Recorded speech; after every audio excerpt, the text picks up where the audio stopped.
perjalanan dari luar kota, yaitu dari Banjar menuju ke Jakarta. Kita doakan semoga guru-guru kita, wabil khusus guru kita Ustaz Salman Al-Habis selalu diberikan kesehatan, panjang umur, agar terus bisa membimbing kita dalam memberikan ilmu-ilmunya kepada kita. Dan juga sebelum taklim kita mulai, mari sama-sama kita bacakan suratul Fatihah, mengambil keberkahan dari suratul Fatihah. Semoga dalam barakah suratul Fatihah ini Allah pelihara keimanan Islam kita, iman kita, dan juga semoga dalam barakah suratul Fatihah ini Allah berkahi rizki orang-orang yang telah berdonasi di Mushola Hidayah dan yang telah berwakaf, yang telah dipanggil Allah Subhanahu wa taala. Allah jadikan kuburnya raudhah min riyadil jannah. Dan untuk kita semuanya, semoga kita selalu diberkahi umur kita dalam keadaan taat beribadah kepada Allah Subhanahu wa taala, dan kita diberikan keberkahan rizki untuk bisa beribadah, dan kita gunakan rizki tersebut untuk di jalan Allah Subhanahu wa taala. Ala hadziniyah wa ala kuniyatin salih wa ala hadratin Nabil Mustafa Rasulullah sallallahu alaihi wasallam. Al-Fatihah.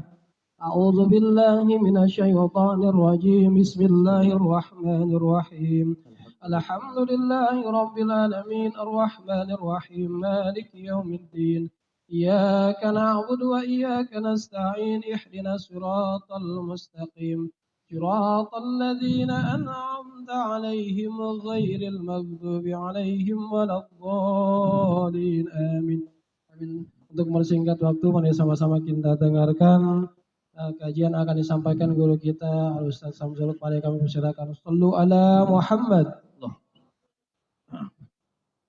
Assalamualaikum warahmatullahi wabarakatuh.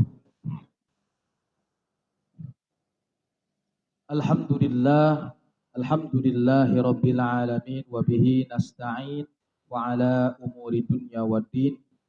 Wassalatu wassalamu ala ashrafi khalqillahi sayyidina wa maulana Muhammadin wa ala alihi wa ashabihi ajma'in, amma ba'd. Rabbi syrah li sadri wa yassir li amri wa lu 'uqdatam min lisani yafqahu qawli. Allahumma yassir wa la tu'assir, Rabbi tammim bil khair, amma ba'd. Al-Mukarram al-Muhtaram yang sama-sama kami muliakan, guru kita bersama Kiai Haji Muhammad Salman Qais Al-Hafiz, yang alhamdulillah pada malam hari ini beliau sudah dalam kondisi pulang ke Depok karena ada kegiatan dakwah Maulid Nabi di Banjarmasin di Kalimantan. Kita doain mudah-mudahan beliau dalam perjalanannya senantiasa diberikan keamanan dan keselamatan dari Allah Subhanahu wa taala. Juga kepada seluruh jamaah sekalian, gimana kabarnya, sehat? Alhamdulillah sehat walafiat. Santri sehat semuanya? Kameramen sehat, kameramen? Alhamdulillah. Insyaallah pada malam hari ini sampai menjelang Isya kita akan lanjutkan kajian kita. Sementara mohon maaf diawali dari Al-Fakir, dan insya Allah nanti akan lanjutkan kembali oleh guru kita Kiai Haji Muhammad Salman Qais. Sudah sampai kalau di sini halaman 65. Bismillahirrahmanirrahim. Walal muallif rahimahullahu taala wa nafa'ana bihi wa barakati ulumihi wa bikum fid dharain amin. Wala ta'man in lam tubadir bitaubah min isyani. Dan janganlah kamu merasa aman. Wala ta'man, jangan kamu merasa aman. In lam tubadir, jika kamu tidak bersegera, tidak bercepat-cepat, tidak bersegera, bitaubati, dengan taubat, min isyanika, dari berbagai macam kemaksiatan dirimu. Ini ditegur sama Al-Habib Abdullah bin Alawi Al-Haddad. Jangan sampai kalau udah perkara taubat, karena kita tahu kita maksiat, baik maksiat itu orang lain tahu atau kita sendiri yang tahu, jangan sampai tidak mempercepat taubatnya. Nanti ini. Kenapa? Alasannya, ayyunzilallahu bika iqaban min iqabih. Khawatir Allah akan menurunkan satu siksa, satu teguran keras kepada orang yang memperlambat taubatnya dengan berbagai macam jenis siksa atau berbagai macam jenis teguran. Kita kan nggak mau, ya, Bapak, kita nih nggak mau mati dalam keadaan jelek. Sebagaimana kita mau hidup dalam keadaan enak, kita juga pengen mati dalam keadaan enak, benar? Hari ini orang berpikir bagaimana cara pengen hidup enak, tapi lupa bagaimana cara biar mati enak. Banyak orang hari ini berpikir kalau udah banyak duit, banyak harta, jaminannya hidupnya enak, matinya enak. Belum tentu, Pak. Belum tentu. Nah, ini Al-Habib Abdullah ini menggunakan kata-kata badir, menggunakan kata-kata bersegera. Kenapa demikian? Karena di dalam hadis ada 5 hal kata Nabi yang mesti disegerakan. Nggak boleh tunda-tunda, nggak boleh nunggu tua. Hari ini ada anak muda disuruh sholat, disuruh tobat nggak mau. Raja muda mah, juga darah muda, darahnya para remaja, darahnya masih panas, pengennya main mulu. Tapi kan yang namanya mati Pak, kagak tahu kita ya, lah kagak tahu. Emangnya mati ngelihat tua sama muda? Lah kan belum tentu. Banyak yang muda-muda mati. Ada yang matinya ketabrak, ada yang kelindes mobil. Ada juga yang narkoba, balapan. Dan banyak aki-aki usianya panjang. Padahal aki-aki kasarnya mah, mohon maaf dengan bahasanya, udah banyak makan, apa bahasanya, garam. Hidupnya udah habis sama kehidupan, panjang. Udah bau apa nih? Gak bawa tanah juga sih. Emang kita dari tanah emang diciptainnya. Tapi yang pastinya, ada 5 hal ini yang harus disegerakan. Emang dalam hadis itu benar Pak. Al-ajalatu minasyaiton. Buru-buru itu datangnya dari setan. Benar. Hadis itu benar. Tapi enggak semua buru-buru itu jelek. Sekali lagi saya ulang. Buru-buru itu kata Rasul, al-ajalatu minasyaiton, datangnya dari setan. Kata Al-Imam Hatim Al-Asom dalam kitab namanya Hilyatul Aulia. Apa kitabnya? Hilyatul Aulia. Beliau pernah bilang, al-ajalatu minasyaiton. Buru-buru itu datangnya dari setan. Illa fi khamsatin, kecuali pada 5 hal. Fa innaha min sunnati Rasulillah. Maka 5 hal ini kalau kita buru-buruin justru termasuk sunnahnya Rasul. Mesti buru-buruin ini 5 hal ini, nggak boleh tunda-tunda. Apa aja itu Pak Ustadz? Oke, kita bahas pertama. Yang pertama adalah it'amut ta'am. Kalau ada orang lapar, ada orang lagi musafir, nih, pengurus masjid musola Al-Hidayah buru-buru masak Indomie. Buru-buru cari makanan. Kan ditanya biasanya kan, dari mana Pak? Oh saya di perjalanan jauh Pak, lapar banget. Saya lihat musola, cakep banget ini musola Al-Hidayah. Katanya musola Al-Hidayah tuh musola yang baik banget. Kalau ada orang lewat, dikasih aja makanan, minuman. Cakep banget ini musola. Kita doain nih, mudah-mudahan kayak masjid apa Yogyakarta, Jogokarya. Masya Allah, Rabbi. Masya Allah itu masjid. Tapi awalnya kecil dulu. Gue tiba-tiba punya pengen jadi Jogokarya. Belum kayak gitu. Ntar aja pelan-pelan. Bertahap dulu. Nah, dikasih makanan pelan-pelan. Orang dakwah sama orang lapar bukannya disuapin Allah sama Nabi, bukan. Ayo kita dakwah, harus dakwah. Enggak. Dakwanya sama orang lapar dikasih makanan. Orang lapar disuruh ngaji, puyeng dia. Bisa pingsan dia di belakang. Kasih minuman, kasih makanan. Ini benar. Nabi Muhammad saat itu Pak, dalam kitab Sahih Bukhari, diceritakan waktu pengen sholat maghrib, pas banget nih. Datang ada orang, pakaiannya lusuh. Pokoknya persis kayak orang yang kayaknya dari perjalanan jauh lah, orang musafir. Rasul ngeliatin gelagatnya, lemes badannya, udah kurus krempeng. Titip angin terbuang ya itu. Kasian banget orang sholat maghrib sama Nabi. Habis itu sholat isya lagi bareng Nabi. Pokoknya ngikutin rutinnya sama Nabi. Sampai-sampai akhirnya orang ini panggil. Ya Rajul, ta'al, sini. Panggil. Terlihat dari gelagatmu, kayaknya kamu bukan orang sini. Kamu orang mana? Diceritakan, saya orang jauh ya Rasulullah. Saya datang ke sini ingin memang ketemu dengan engkau. Ingin memang mengaji kepada engkau. Tapi apakah Rasul ngajarin ngaji? Enggak.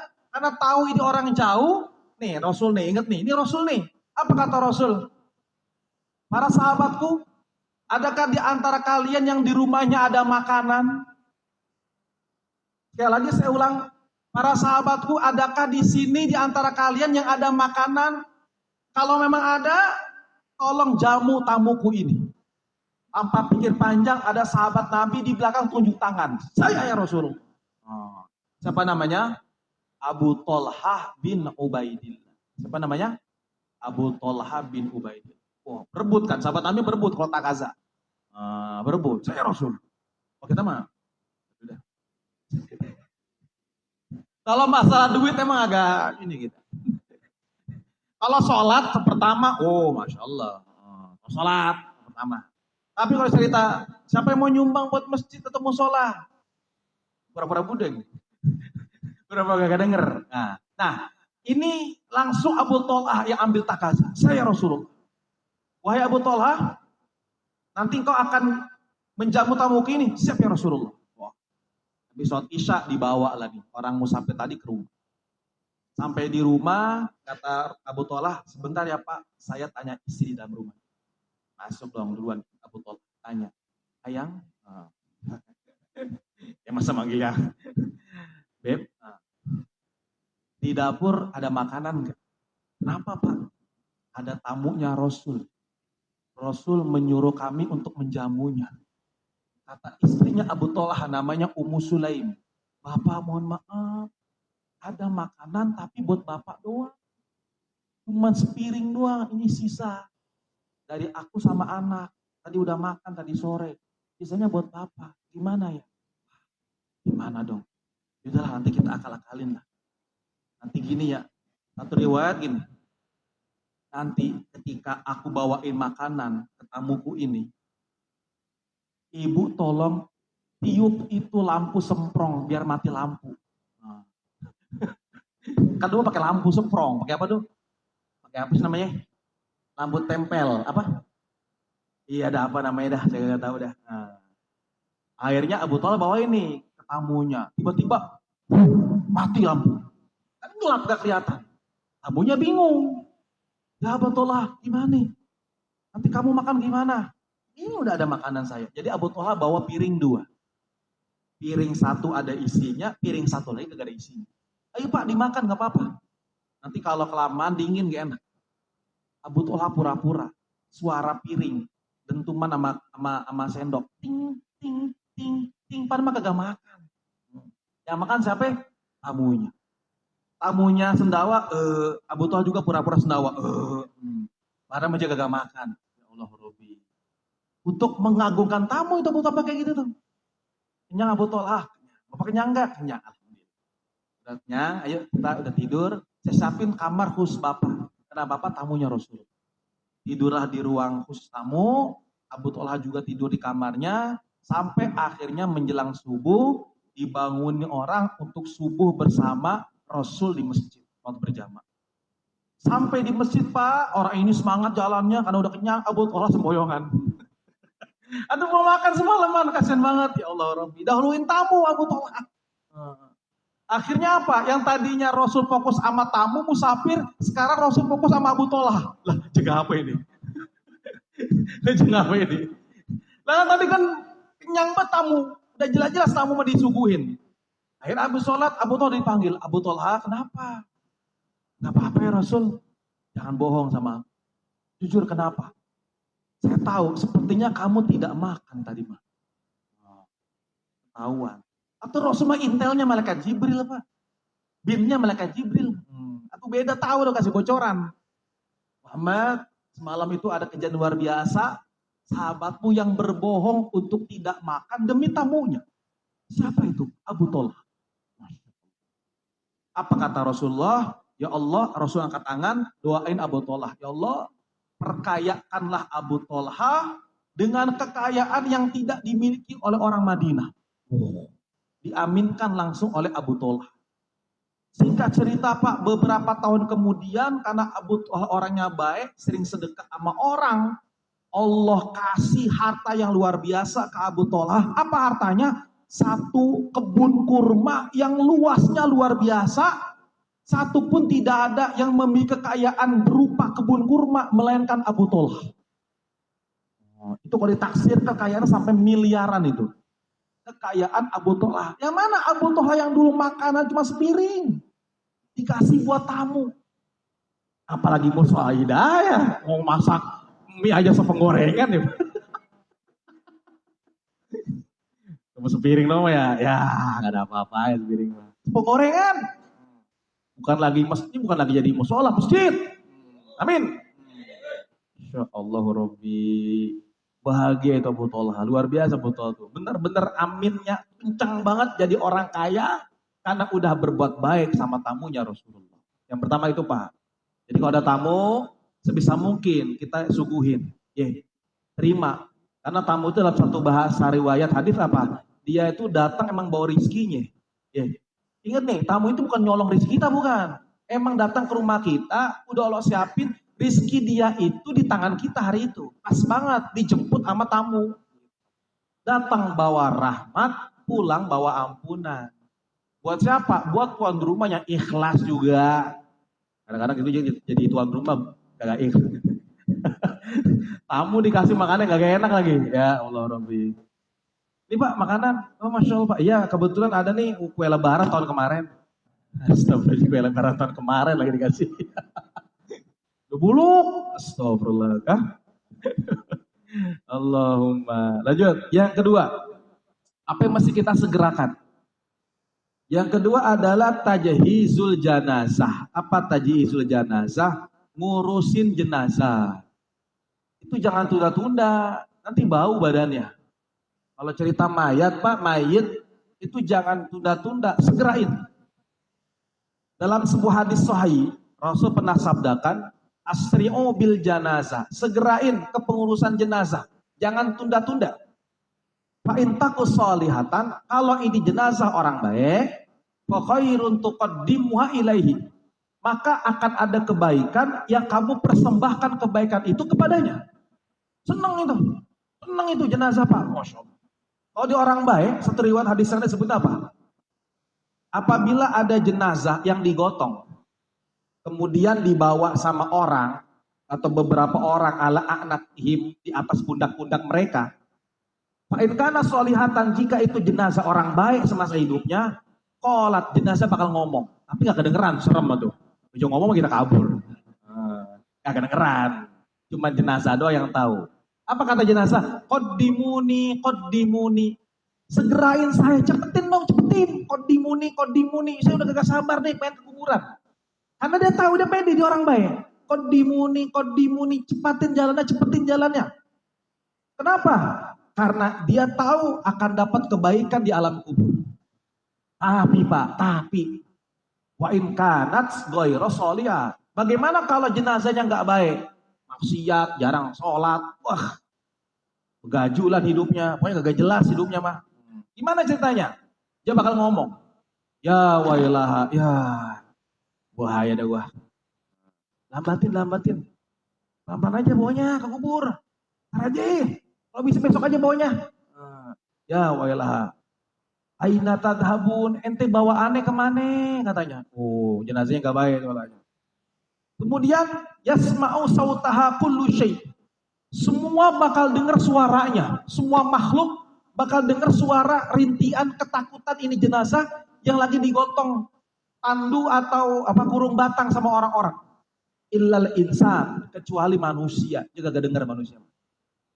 Manusia mah gak dengar. Yang dengar mah hewan. Apalagi itu, yang listrik dengar yang listrik. Hailu, baca istri. Takutan tuh, ya wailaha, aina tadhabun. Mana nih yang mau bawa aneh? Ketakutan itu. Semuanya batu pada ngomong semuanya. Ilal insan, kecuali manusia gak dengar.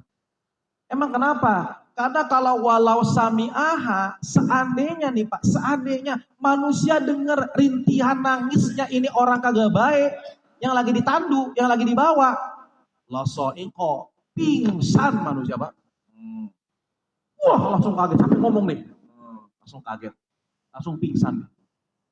Itulah hikmahnya kenapa akhirnya jenazah itu kagak kedengeran kalau dia rintih. Karena bahaya kalau kedengeran kita gak ada yang mau bawa. Itu aja bodoh. Ini dia.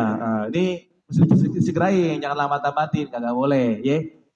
Mau dia baik, mau dia nggak baik kita nggak tahu kan. Akhir hayat orang, kita nggak boleh seuzon juga sama orang. Mungkin aja preman yang meninggal, yang mati hari itu, kita nggak tahu ternyata dia sempat bertobat. Kita udah kata-katain, ya kasian banget Titat, ngapain tuh orang diurusin, orang hidupnya gak jelas, nyusahin kita warganya. Kita nggak boleh, selama dia Islam, dia saudara kita. Ya. Selama dia Islam, KTP-nya kita cek dalam KTP-nya agamanya Islam, dia masih ada hak untuk kita urusin jenazahnya. Nggak boleh itu. Malah termasuk perkara fardu kifayah. Kapan-kapan boleh nih, Musola Hidayah ngadain daurah ini, daurah mandiin jenazah. Ustaz Arif tuh bagus tuh. Ustaz Abdullah Arif, orang Cibinong. Tuh keren tuh beliau tuh. Pakar janais, pikul janais namanya. Udah bilang, nanti keren Pak. Itu pakarnya tuh, pakar mandi jenazah. Biar semuanya bisa Pak. Jadi kalau ada orang yang mandi kagak bener, kita tahu, kita ngajar kayak gini modelnya nih. Woi, kita tahu jamaah Musola Hidayah mah pinter-pinter. Kita tahu dia. Nah, udah kayak gitu ceritanya. Maka yang ketiga nih, apalagi Ustadz yang mesti kita segerain. Nah ini, bocah satu demen banget nih.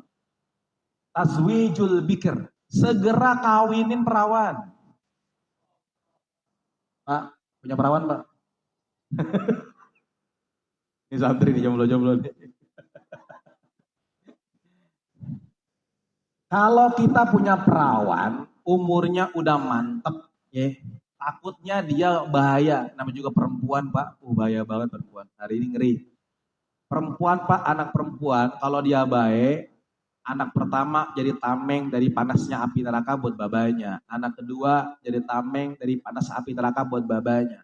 Anak ketiga pun sama, kalau anaknya perempuan juga jadi tameng dari panasnya api neraka buat babanya. Ini kalau anaknya baik.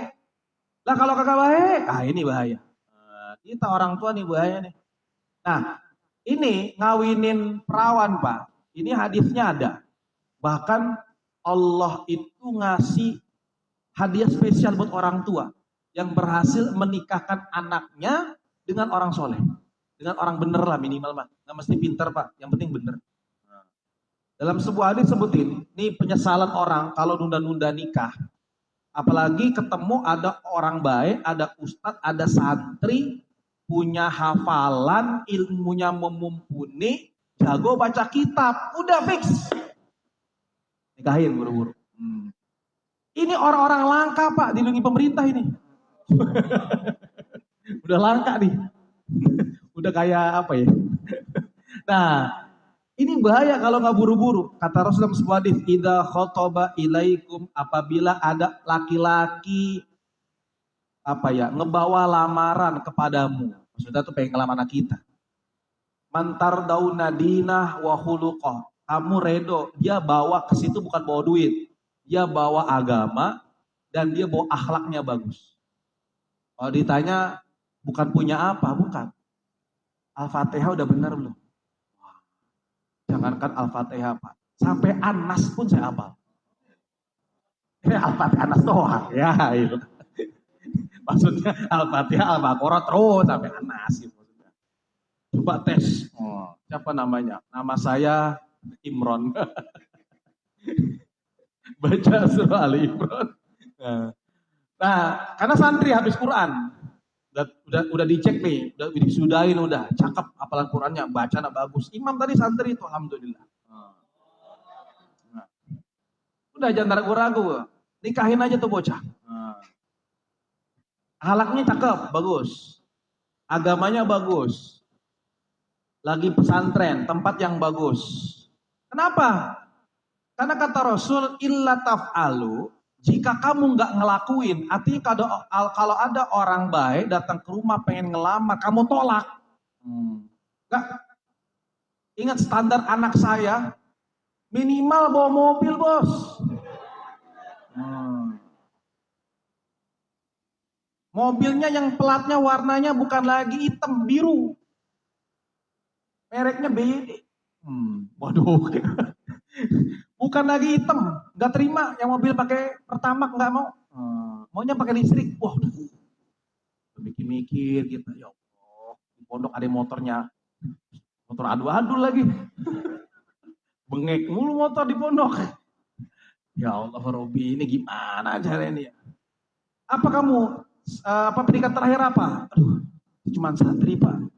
Terakhir itu juga SMA. SMA lagi. Minimal S2. Waduh, udah berat. Emang mau ngelamar anak saya bawa duit berapa? Cuma bawa 10 juta doang, Pak. 10 juta 2025. Paling kecil 225 juta. Waduh, udah pusing malahnya. Pak, assalamualaikum, Pak. Gak sanggup lah. Kalau standar kayak gitu, yang dilihat adalah duit, uang, dunia. Walaupun kita nggak munafik, ya kita paham orang tua tuh ya mungkin ada standarnya sekian juta supaya nanti anaknya bahagia, ada. Kita nggak boleh suzon juga. Tapi tetap yang didahulukan adalah fasfar bidzatid taribat yada. Kalau pilih yang beragama, kedepannya bakal baik insya Allah. Itu janji Nabi. Gimana kalau ditolak nih? Laki-laki nih, udah cakep banget agamanya. Takun fitnatan fil ardi, nanti anak kamu bakal bikin fitnah di kampung. Wa fasada arid, bahkan bikin kerusakan di mana-mana. Kalau udah tolak orang baik, hati-hati Pak. Hati-hati tuh. Orang baik nggak datang 2 kali. Akhirnya datang mantu yang kedua, Masya Allah. Awalnya doang sholat berjamaah di musola. Besoknya hilang. Lupa, cakep nih orang, pilihan aku mah, jangan pilihan bapak. Ya udah, cakep dah. Ya biasa mau jadi mantu. Sholatnya di sepertama mulu berapa hari sampai menjelang pernikahan. Masya Allah. Orang belum ajan, udah ajan dia. Saking rajinnya nih, saking rajinnya. Udah ajan duluan dia. Masya Allah, saking rajinnya nih orang. Hebat, udah sholawatan di musola. Calon mantu. Jadi mantu beneran kagak muncul-muncul, hilang. Mani bocah ya. Aduh, hati banyak ketipu kita. Nah, cerita tidak pandang fisik Pak, lihatnya agama, ini udah ada di zaman Rasul. Dulu udah sahabat Nabi, mohon maaf bahasanya ya, ini nggak ganteng dia. Mukanya kurang bagus lah, kulitnya hitam, orangnya pendek. Namanya Julaibib, kenal? Julaibib, ini tuh kalau dalam istilah nahu itu namanya taskir, tapi kata-kata jalaba. Disebut Julaibib karena dia saking pendeknya, dia bikin baju jubah sendiri. Julaibib artinya pakai jubah kecil, namanya Julaibib. Jubahnya kecil-kecil, kan orangnya pendek. Pendek, hitam, gak ganteng gitu. Aduh. Disebutkan kalau dia pengen ngelamar perempuan, tidak ada satupun perempuan yang menerima. Kalau dia ketemu orang tuanya, pasti dia bakal ditolak sama orang tuanya. Gak bagus orangnya soalnya. Mukanya gak bagus. Kasihan. Suatu ketika Julaibib nangis Pak. Di Masjid Nabawi. Nangis di pojokan. Rasul kan orangnya kasihan. Punya sifat syakawah warahmah. Kasihan sama umat. Dipanggil di pojokan. Siapa nangis? Julaibib bukan. Dipanggil sama Rasul. Julaibib. Kenapa nangis? Ya Rasul. Ini perempuan yang udah sekian kali, udah banyak perempuan ditolak-tolakin dia. Udah sekian kali aku datangi, dan ini perempuan yang luar biasa, sakit hati aku. Aku ditolak-tolakin, aku pengen nikah ya Rasul. Aku ingin menyempurnakan imanku ya Rasul. Tapi tidak ada satupun rumah yang membuka pintunya untukku. Karena kondisiku seperti ini. Ya Allah, sedih. Tenang. Saya ada kenalan di Madinah, kata Rasulullah. Rasul ini orangnya selalu cari solusi, Pak. Ini hebatnya Rasul nih. Dia ini pemimpin kaum di Madinah, tertinggi di Ansor saat itu. Dan ingat Pak ya, kaum Ansor itu atau kaum Madinah itu, Pak, orang Madinah itu mereka itu tidak akan menikahkan anak perempuannya, melainkan pasti nawarin dulu ke Rasul. Mau gak Rasul jadi suami anak saya? Pasti. Semua orang di Madinah kalau punya perawat, kalau punya anak perempuan, nawarinnya itu ke Rasul dulu. Kalau Rasul nolak baru dikasih ke orang lain. Nah, hebatnya nih orang Madinah. Jadi kiainya dulu tawarin. Kalau kata Kiai Salman nggak mau, oh udah punya bini ya nih. Baru tawarin kayak siapa aja boleh. Nah, lanjut. Singkat cerita, Pak, karena udah nangis, dipanggil ini kalau kita mah bahasanya apa ya? Pak Kades lah, Pak Kades tuh. Pak Kades apa sih? Ketua desa, ada nggak Kades, Pak Kades tuh? Pak Lurah deh, Pak Lurah dipanggil. Pak Lurah, kata Rasul sini, dengar Pak Lurah punya anak cantik. Disebutnya Zahratul Madinah, bunganya kota Madinah. Ya Rasulullah, senang banget nih Pak Lurah. Karena kalau ada orang gede dipanggil Rasul, itu keinginan tuh luar biasa. Apalagi pengen dijadiin istri. Wah, siapa yang gak girang? Jadi mertuanya Rasulullah. Waduh. Ini dalam otaknya di Pak Lurah udah positive thinking. Wah, bakal jadi mertua ini. Mimpi apa nih? Jadi mertuanya Rasul. Waduh, girang banget. Ya Rasul, maksud pertanyaan Rasul, engkau ingin menikahi anak saya. Itu sungguh luar biasa ya Rasulullah. Senang banget ya Rasul. Kata Rasul, enggak. Saya itu pengen terima anak kamu bukan buat saya, lali nafsi, tapi buat Julaibib. Ini Pak Lurah kaget. Julaibib ini wa ini. Itu bahasa gitu loh. Am Julaibib ajulaibibu ini au Julaibibu ini. Pakai bahasa Arab tuh, ini itu bahasa Arab, ini. Maksudnya Julaibib ini apa Julaibib yang lain? Enggak Bang, di Madinah Julaibib ada berapa? Cuma satu doang. Julaibib yang itu yang disebutin, karakternya pendek, hitam, pakai jubah kecil. Ya Rasul, apakah tidak salah nyebut engkau? Enggak. Emang itu orangnya. Sampai teludah nih Pak Lurah. Akhirnya Pak Lurah bilang, ya Rasulullah sebentar, Pak usyawiru ila ummi. Saya mau musyawarah dulu sama emaknya. Nah, langsung kabur dari Pak Lurah. Di jalan mikir, ini gimana sih? Bingung nih. Itulah seketemuannya dulu dah. Cerita sama bininya, sama ibunya. Oh, tadi Rasul manggil. Saya sudah tahu maksudnya, kata ibunya. Pasti Rasul itu pengen lamar anak kita kan Pak? Ya Allah, aku senang banget Pak. Aku jadi mertuanya Rasul. Itu keinginan yang luar biasa. Yang diinginkan semua ibu-ibu di Madinah katanya. Aduh Bu, bentar. Udah nocos saja, dulu. Bukan itu. Kalau emang Rasul jadi mantu kita, malah kita girang banget. Ini masanya bukan ke kita. Buat siapa? Buat siapa? Kalau bukan buat Rasul. Julaibib. Sama ucapannya sama. Ajulaibib ini, am Julaibib ini. Julaibib yang mana nih? Julaibib yang ini apa yang itu? Diulangi lagi, emang Julaibib ada berapa di Madinah? Cuma satu, yang itu orangnya. Ya Allah Rabbi. Gimana dong? Itu ibunya menolak tapi nggak bisa. Karena ini Rasul yang minta. Akhirnya apa? Rasul bilang ke Julaibib. Dah, tenang aja Julaibib. Udah saya sampein, mereka lagi musyawarah di keluarganya. Kita datang nanti ya. Kamu pakai baju yang bagus nanti ya. Kita datang berdua, lamaran nanti. Nah, datanglah tuh Rasul sama Julaibib. Dipegang Julaibib kan. Dengan petang-petang Julaibib. Wah, bukan belagu Pak, seneng Pak. Karena sampingnya Rasul. Senang banget Julaibib dibawa. Orang-orang pada kaget. Nyatin. Ngapain nih Julaibib digandeng sama Nabi Muhammad sama Rasul. Awalnya ngintip-ngintip doang. Ngapain Julaibib nggak tahu diri. Kata-katain orang Madinah saat itu. Sampai akhirnya sampailah ke rumah Pak Lurah. Ketok pintu, itu Pak Lurah getar tangannya. Bener kan? Kata Pak Lurah, ya bener. Si Julaibib yang ini.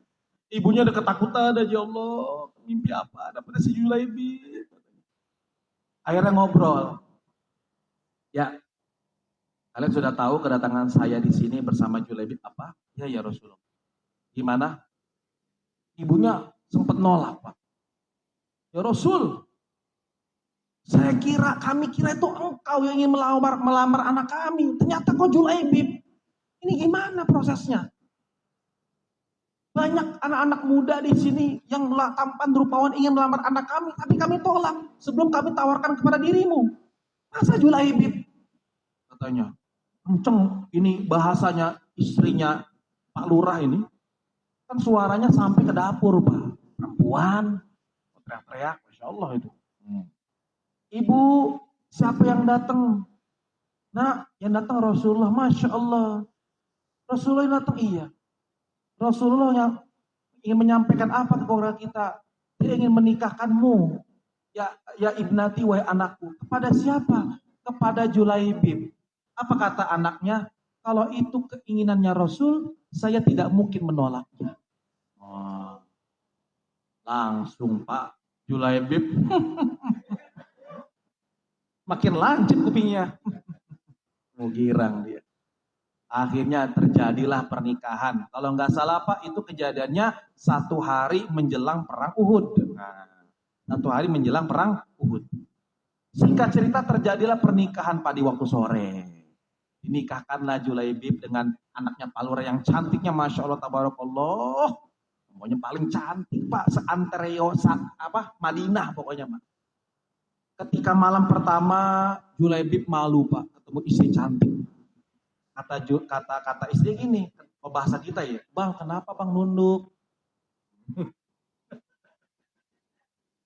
Malu Neng cakep banget, Abang begini.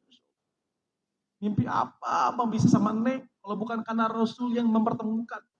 Makanya Bang, syukur alhamdulillahnya, siapapun yang ditawarkan oleh Nabi, saya tidak akan menolaknya, apalagi dirimu. Engkaulah orang yang dipilih oleh Allah dan Rasulnya menjadi imamku saat ini. Insya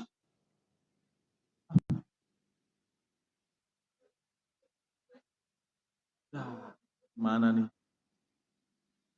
Aku saya.